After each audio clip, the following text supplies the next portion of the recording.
Games we love. The Legend of Zelda, Skyward Sword.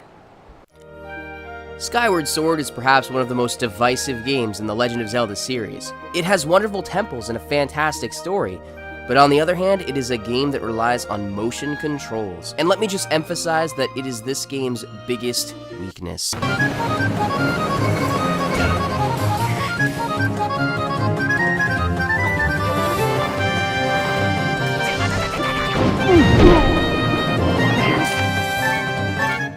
Instead of creating an open world for players to dive into and explore, the whole game is filled with mini dungeon filler to push on to the next section. So, if the world is tedious and the controls are inconsistent, why am I making this video? Well, despite its shortcomings, the positives outweigh the negatives. This game has a lot of really great, underrated songs that I had honestly forgotten about until this playthrough. But the takeaway that I've remembered and got to re-experience in full is how great the character interactions are, especially between Link, Zelda, Girahim, and the great Groose.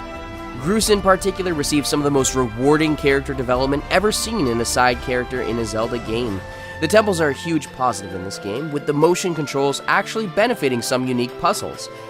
The same goes for the motion-specific items. Bosses, on the other hand, are just as divisive as the game. For every great boss, you have it balanced by unimprisoned. Literally. While not remembered as fondly as some of the other titles, it is by no means a bad game. And while I did rag on the motion controls before, it's probably still the best Wii game in that sense. As a story, Skyward Sword lays groundwork to feel invested in the characters and their relationships, motivating players to push through even the tedious.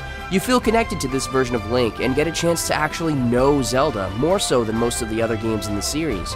Skyward Sword dives in as a motion and emotion filled adventure, and is definitely a game we love. Boom, shakalaka!